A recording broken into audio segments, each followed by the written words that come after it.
Hey, what's up, everybody? It's Jason from Straight Edge Knives. Hey, coming at you today with another review, and today we're going to be talking about a knife I picked up in Oregon. I recently went on a trip with my family up to Oregon, and while we were driving around, we stopped in at a Western wear store, and there was a whole case of knives from a company called Hooey. Hooey, if you don't know, makes Western wear, pants, shirts, hats, things like that.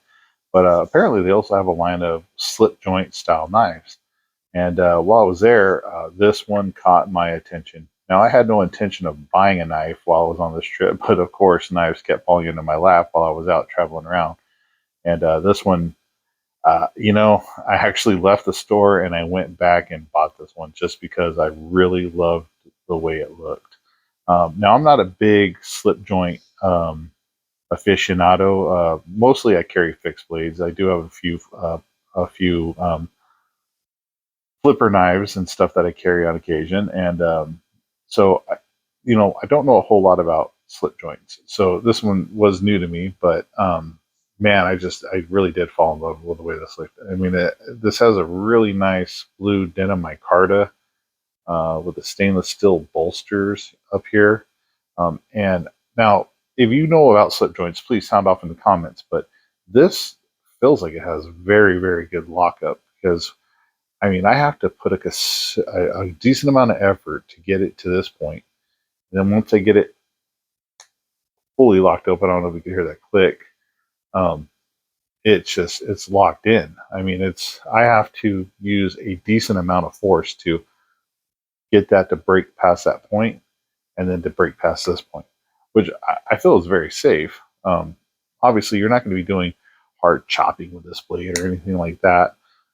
It's going to be used for cutting twine, rope, hay bales, if you will, hay bale twine, boxes open and things like that. So, or cutting your apples at lunchtime or whatever. But I just really loved the way it looked. I loved the way it has this clip point with this very, very nice swedge on here. You can see that. Now, as far as specs goes, their website is not very good with like specs. I had to go to Hooey's actual website to look up these knives, and this is model number. It's right here on the blade. If you can see it, HK2001 is the model number on this. These little scuff marks right here are from me where I had it in my pocket one day. Um, but they basically all they said on there is it's a stainless steel. So I reached out to Hooey through their contact on their email and said, "Hey, like, where are these made and what type of steel are you using?" And they actually responded back to their credit, which is good. Good on you, Hooey, because I am going to tag you guys in this. But they told me that for their stainless steels, they're using 9CR 14 MOV. These are made in Mexico. Their flippers are made with D2 steel, and then they do have some Damascus blades. As far as the quality of the Damascus, I don't know. Well, but the flippers are D2, and all of the other blades are, and at least in their stainless, are 9CR 14 MOV. So they didn't really skimp out on materials here, which is a good thing. And overall, the quality of this knife is very, very well done. For the most part, it's pretty well executed. And I'll point out a couple little flaws. There's just a slight little gap right here where my finger is compared to this side. But it's not a big deal. It's still very smooth through here. And you really have to kind of look at it to notice it. It's not super noticeable. This screw is very flush. This screw right here is raised just a little bit. So I think when they were hand sanding this down, maybe this screw just didn't get sanded down enough, or they maybe sanded a little too far. So there, you could feel this screw poking up just a little bit. But this screw is very flush. This screw is very flush. You can't feel anything. And then, I forgot to point out. Look at this awesome scroll work kind of that's done on the spine on this. So it's very, very well done. The only other spot I would say that is a little bit right here at the tip, it's just a little bit sharp. It could have been rounded off maybe just a little bit better. But overall, I mean, I paid $70 for this knife, and I think it's totally worth it. Now, again, on their website, they do not have very good specs.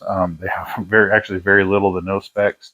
So I'm going to have to bust out the old tape measure here to try to get some. So let's see here. Looks like we're looking at about from tip to bolster, we're looking at about 3.5 inches. 3 inches of cutting surface. I could be wrong on that, guys. I'm not the best measurer here in the world. Handle, we're looking at 4-inch handle. Overall length, if I line this up, we're looking at roughly 7 inches. And then let's see if we close this up. Again, it's got a decent lockup. I got to actually put some effort into closing this, so I wouldn't really be worried about this closing on my hand if I was using it. But overall length, we're looking at 4 inches overall.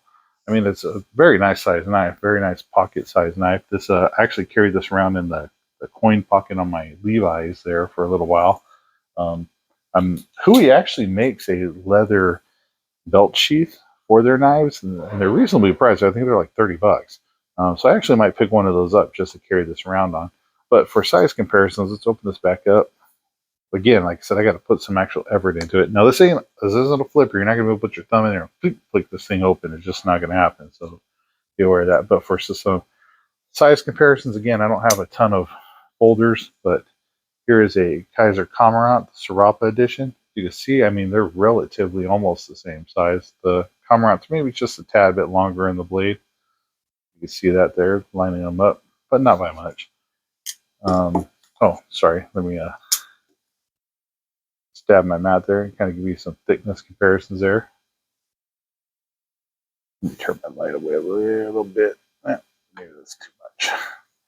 But again, I don't know what the blade thickness is, guys, because they don't give those specs. But I do think I am going to reach out to Hooey, though, and say, hey, man, I'd like to check out some more of your slip joints. And maybe we can get some more of these on there. Because, like I said, I feel like it's a very well-made blade. Here is the Civivi Cache. I'm sorry, I couldn't think of the name of it. Again, you can see it's definitely a little bit longer blade, more of a full-size knife. But I just wanted to give some size references. And last but not least, the new Tops Knives MSFG. So you see, again, slightly longer blade, slightly overall larger. Now, again, I'm not super into folders, so I would like if somebody who's watching this video knows about slip joints, is that a good sign to have a really good, like, you have to use not a huge amount of effort, but you have to put some effort into closing and opening this. So is that a good sign of a slip joint type knife? Please sound off in the comments and let us know. I'd definitely be interested. But if you're into case knives and charades and stuff like that, I think you could definitely look into these Hooey knives. I believe you can find them on Amazon. If you can, I will post a link there. But honestly, I think most of the places these are being sold are like in Western wear stores, like Boot Barn and whatever's in possibly your area. I think they're mainly the ones that are carrying these blades. As far as the sharpness level out of the box, it is very good. I mean, it's these bevels. I don't know if we can. Sorry, my hands are dry. I was doing workout in the yard today. The bevels are very, very nice. They're even. Sorry, try to get that to focus. They're very even. It'll shave the hair off your arm for sure. I mean, here's my hand. See, you took the little bald spot right there. I mean, it's very clean cuts. Here's a little post-it note paper. And you can see very sharp right out of the box if I do it right. I'm trying to look to the camera and do this. So I'm not very good at it when I do that. So you can see it's super sharp out of the box. Very nice. But I just really, like I said, love the way this thing looked. I love the blue micarta. I love the blade shape. This kind of, I would say, almost Bowie-ish clip point. It's very cool looking. Fits very good in the hand. I wear XL gloves and mechanics gloves. You can see I get a full grip on this knife, no problem. If I had to really kind of bear down on cutting some thick rope or something like that. But I mean, for an EDC kind of non-threatening, very office-friendly type blade. I would say this might be definitely something to look at. I mean, like I said, very well made, very nicely looks very nice. Like I said, if you pick up that leather sheath, some of the leather sheath options that they have, it definitely would be a very good office carry blade. There it is, guys. The Hooey HK2001. Go over their website and check out some of their other slip joints. They got some really cool looking ones. And they also have some flippers. And again, I think I might reach out and see if they might want me to take a look at a couple of their flippers and such, just to um, see what they're all about. Hey, thanks for watching, guys. Stay safe, stay sharp, and we will catch you next time.